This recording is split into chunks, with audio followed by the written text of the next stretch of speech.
ఉమ్మడి ఆదిలాబాద్ జిల్లాలో ఎండల తీవ్రతపై మరింత సమాచారం మా కరెస్పాండెంట్ మాంతయ్య అందిస్తారు.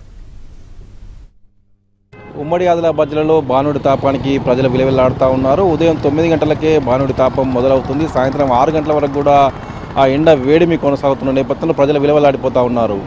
రోహిణి కార్తె రాకముందే రోళ్లు పరిగే స్థాయిలో ఎండలు కొడుతున్న నేపథ్యంలో ప్రజలు ఎండ దాటికి తట్టుకోలేని పరిస్థితి కనిపిస్తుంది. ప్రస్తుతం మనం మంచిర్యాల జిల్లా కేంద్రంలో ఉన్నాం. స్థానిక చౌరస్తా వద్ద పరిస్థితి చూడవచ్చు. కర్ఫ్యూ వాతావరణం తలపిస్తోంది.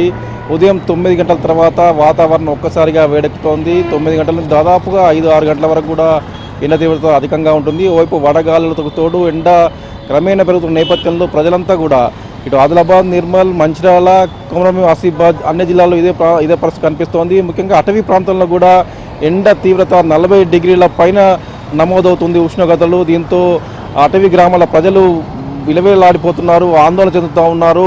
ఓవైపు నీటి కొరత ఉంది, మరోవైపు తాగునీటి సమస్య ఏర్పడుతున్న నేపథ్యంలో అటవీ గ్రామాల ప్రజల్లో కూడా ఆందోళనకర పరిస్థితి ఉంది. అటు మైదాన ప్రాంతాల్లో కూడా ఇదే పరిస్థితి కనిపిస్తూ ఉంది. పట్టణ ప్రాంత ప్రజలు ఎవరు కూడా బయటికి వెళ్ళని పరిస్థితి కనిపిస్తుంది. తీవ్రమైన ఉక్కపోతతో ప్రజలు విలవిలాడుతున్నారు. ముఖ్యంగా వృద్ధులు, చిన్నపిల్లలు ఇబ్బందుల పాలవుతున్న పరిస్థితి కనిపిస్తుంది. మధ్యాహ్నం సమయంలో ప్రజలు బయటికి వెళ్లేందుకు జంకుతూ ఉన్నారు. అత్యవసరం ఉన్నవారు తప్ప మిగతా వాళ్ళు ఎవరు బయటికి వెళ్ళని పరిస్థితి కనిపిస్తుంది.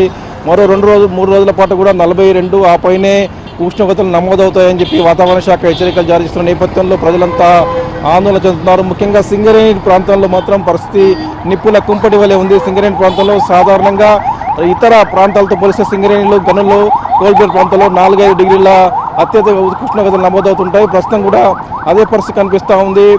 సింగరేణి కార్మికులు విధులకు వెళ్లేందుకు జంకుతున్న పరిస్థితి కనిపిస్తుంది. ఓపెన్ కాస్ట్ గనులన్నీ కూడా మండే అగ్నిగుణంలా మారాయి. ఓపెన్ కాస్ట్ గనుల్లో పనిచేసే కార్మికులు తీవ్రస్థాయిలో ఆందోళన చెందుతున్నారు. ముఖ్యంగా ఏదైతే మార్నింగ్ షిఫ్ట్, 2వ షిఫ్ట్లో వెళ్లే కార్మికులైతే ఓపెన్ కాస్ట్ గనుల్లో పనిచేయలేని పరిస్థితి కనిపిస్తూ ఉంది. మొత్తం మీద కూడా ఎండ తీవ్రత రోజు రోజుకు పెరుగుతుంది. ఇప్పుడే ఈ పరిస్థితి ఉంటే రాబోయే మే నెలలో ఇంకే విధంగా ఉంటుందో అని చెప్పి ఆందోళన చెందుతున్న పరిస్థితి కనిపిస్తోంది. ఎండ తీవ్రత నేపథ్యంలో ప్రజలంతా కూడా జాగ్రత్తలు పాటించాలని చెప్పి వైద్యులు చెప్తా ఉన్నారు.